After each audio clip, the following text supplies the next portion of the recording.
बैसाख का महीना है ना, जितने यहाँ बैठे और जितने आस्था चैनल पर सुन रहे और जितने फेसबुक यूट्यूब पर कथा श्रवण कर रहे, प्रयास करना बैसाख के महीने में मिट्टी के पात्र में जो रात्रि भर जल रखा हो, मिट्टी के पात्र में अगर आपके पास में घड़ा हो, हंडा हो, नी हो तो दिया हो, दीपक हो, कुल्लड़ हो, कोई भी तुम्हारे पास में जो मिट्टी का पात्र उसमें जल भरना, वो जल बैसाख के महीने की किसी भी सोमवार के दिन या किसी प्रदोष के दिन या बैसाख महीने के शिवरात्रि के दिन वो मिट्टी के पात्र का जल अपने घर के प्रत्येक व्यक्ति का स्पर्श कराकर उस मिट्टी के पात्र के जल को तांबे के पात्र में डाल लीजिए और घर के प्रत्येक व्यक्ति का स्पर्श करा लीजिए और शंकर भगवान पर कुंदकेश्वर महादेव के नाम से समर्पित करिए। कभी जीवन में पीछे पलट कर देखने की जरूरत नहीं पड़ेगी। आप जाकर जल चढ़ाएंगे। आप भी बना लो एक नियम कि बैसाख महीने की शिवरात्रि मुझे भी शंकर भगवान को अपने दिल की बात कहते हुए, अपने मन की बात कहते हुए, रोग मुक्ति के लिए, कार्य सिद्धि के लिए, धन वैभव संपदा के लिए, समृद्धि के लिए मुझे भी जल चढ़ा। मैं भी जल चढ़ा। एक लोटा पानी शिव जी को, उसमें बेलपत्र डालने के बाद हेड में उस जल को या कोई मिट्टी का सकोरा हो, बर्तन हो, घड़ा हो, कलश हो, उसमें भरा हुआ रखा हो, वो तांबे के पात्र में डाल लो, उसको ले जाकर चढ़ा दो। और एक और चीज का ध्यान रखना,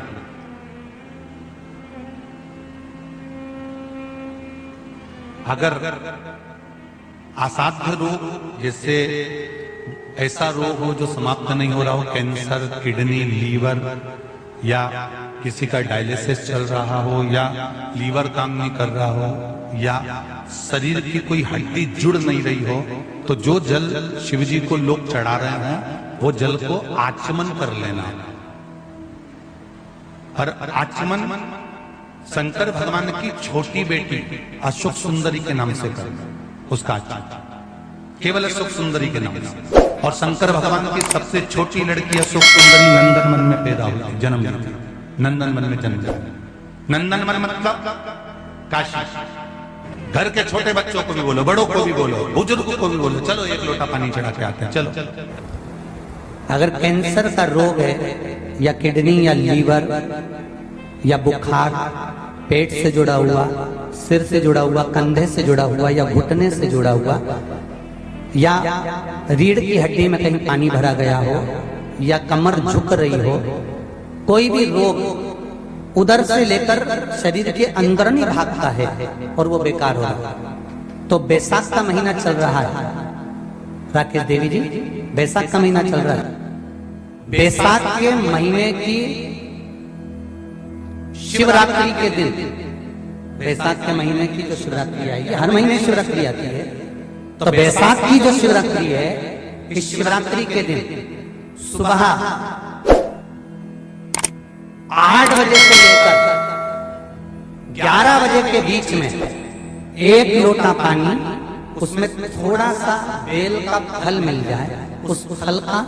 थोड़ा सा भाग, या तो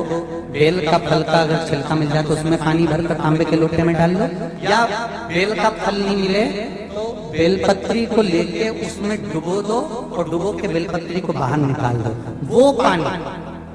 भगवान शंकर को शिवरात्रि के दिन, बैसाख महीने की जो शिवरात्रि है, बैसाख के महीने में प्रत्येक महीने शिवरात्रि आती है, बैसाख के महीने की शिवरात्रि के दिन सुबह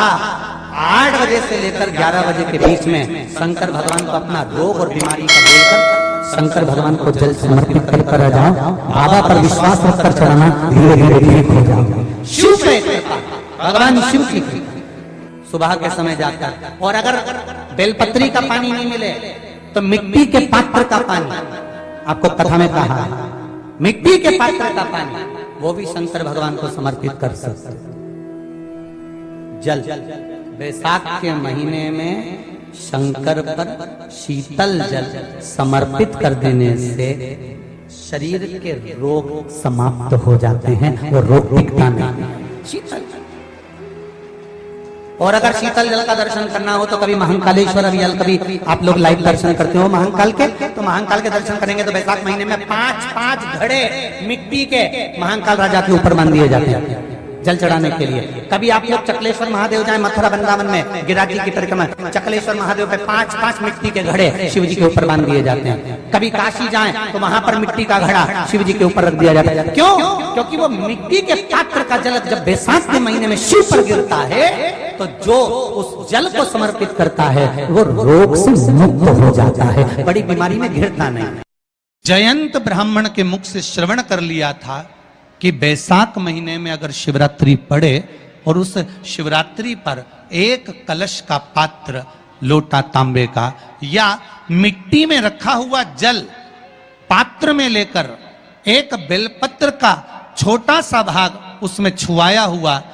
और फिर निवेदन कर रहा हूं अगर बेलपत्र उस दिन नहीं मिले तो पात्र लेकर चले जाना मंदिर में। मंदिर में शंकर जी पे तो बेलपत्र चढ़ी होगी ना,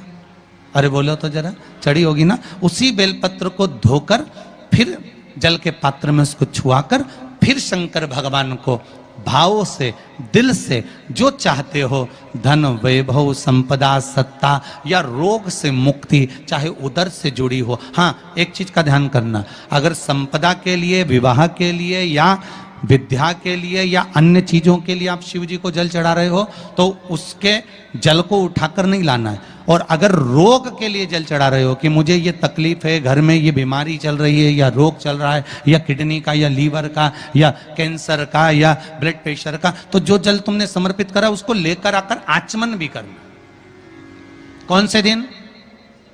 जम के बोलो जरा। शिवरात्रि। शंकर कह रहे हैं, माँ उमा से, माँ पार्वती से मेरा महेश कह रहा है, मेरा बाबा भोलेनाथ, मेरा बाबा विश्वनाथ, मेरा त्रिकालदर्शी कैलाशी अविनाशी कह रहा है कि हे पार्वती,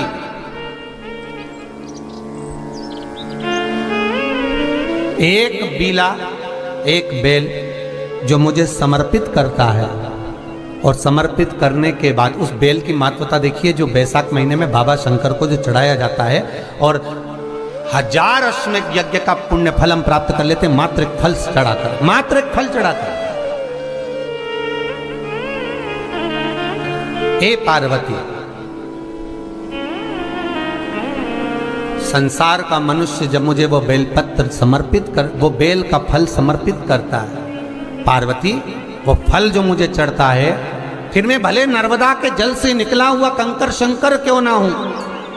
फिर चाहे मैं गंगा के जल से निकला हुआ कंकर शंकर क्यों ना हूं, चाहे फिर मैं यमुना के जल से निकला हुआ कंकर शंकर क्यों ना हूं, चाहे मैं सरयू के जल से निकला हुआ कंकर शंकर क्यों ना हूं, चाहे मंदाकिनी के जल से निकला हुआ कंकर शंकर क्यों ना हूं, ए पार्वती, फिर जो भी शिवलिंग पर वो बेल समर्पित होता है वो बेल उठाकर जीव अपने कार्य में ले सकता है। ये माँ उमा से कह रहे हैं। तो उस बेल की महत्वता जानेंगे। अब अपन उस बेल को जानने के लिए वापिस स्कंद पुराण में चले तो स्कंद पुराण में लिखा हुआ है कि जो बेल बैसाख के महीने में शंकर को चढ़ाया जाता है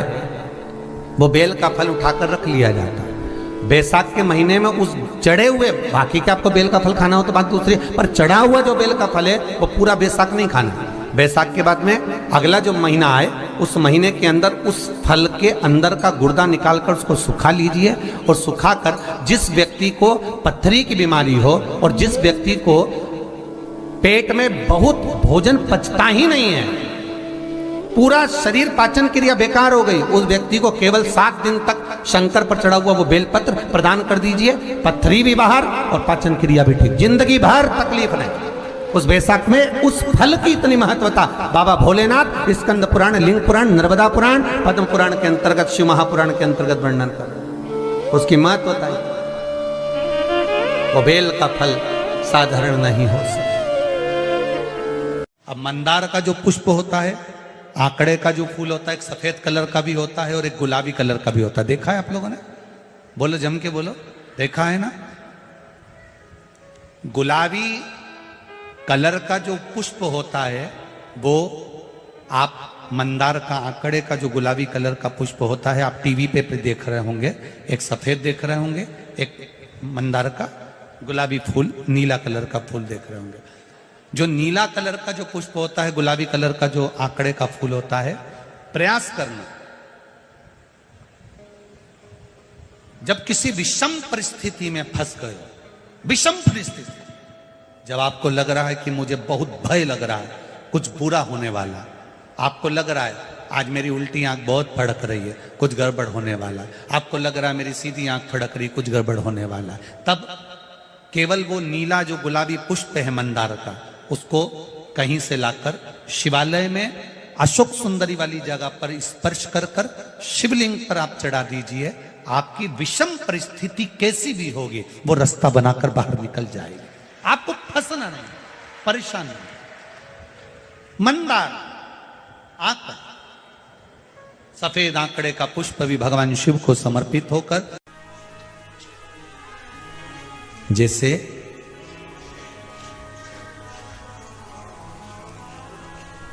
बेले के फल का गुर्दा, बेल का जो फल होता है, बेलपत्री का फल, उसका जैसे गुर्दा, उसके अंदर का जो भाग होता है बेल का, वो गुर्दा,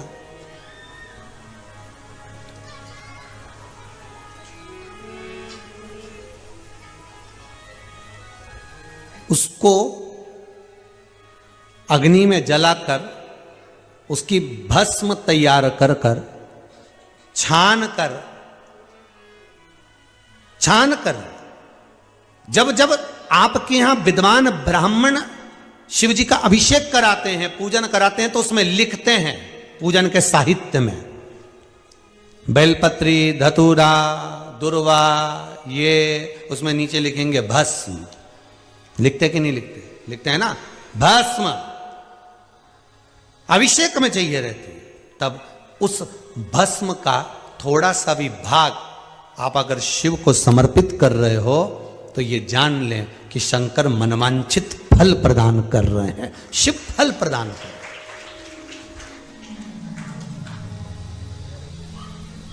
महाराज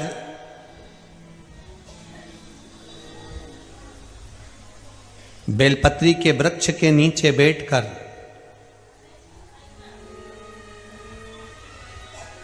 हाथ में एक बेलपत्र का पत्ता रखकर आप पंचाक्षर मंत्र नमः शिवाय, ओम नमः शिवाय या श्री शिवाय नमस्तुभ्यम या महामृत्युंजय मंत्र का स्मरण कर रहे हो, पर डंडी का भाग अपनी ओर, बेलपत्र की बीच वाली पत्ती का भाग बीच वाली उंगली की ओर रखकर अगर आप स्मरण कर रहे हैं और अपनी कामना कर कर बेलपत्री के वृक्ष के नीचे बैठकर उस पत्ते को सम्मुख रखकर बाबा से विनय कर कर एकांत में उस बेलपत्री के वृक्ष की छांव में, बेलपत्री के वृक्ष की छांव आप कामना कर कर उस पत्ते को शंकर भगवान के ऊपर समर्पित कर रहे हैं, तो ये जान कर रखें कि पार्वती और शिव का मिलन करवा रहे हैं और अपनी मनवांछित फल कामना पूर्ण करवा रहे हैं। क्योंकि शिव और पार्वती का जब मिलन होता है, शंकर पार्वती जब एक दूसरे के सम्मुख में होते हैं, शिव और पार्वती जब एक दूसरे के सामने अपने बच्चों के कारण एक दूसरे के सम्मुख में आते हैं, तो उनके चेहरे पर प्रसन्नता का भाव आ जाता। वो फल, मनवांचित फल की कामना आप जिस कामना के लिए कर रहे हैं, विवाह के लिए, नौकरी के लिए, सर्विस के लिए, व्यापार के लिए, रोग मुक्ति के लिए, आप जिस कामना से कर रहे हैं, ईश्वर महादेव, जो व्यक्ति पथभ्रष्ट हो जाए, जैसे मदिरा के नशे में पड़ गया, कहीं जुए में पड़ गया, कहीं मांसाहार में पड़ गया, कहीं व्यसन में पड़ गया, कहीं गलत काम में अगर कोई जा रहा है, तो श्रंभेश्वर महादेव के नाम से काली तिल भगवान शिव को समर्पित करी जाती है। महाराज काली तिल को वापस उठा कर ले आते हैं, उसी काली तिल को जो मदिरा का नशा करने वाला होता है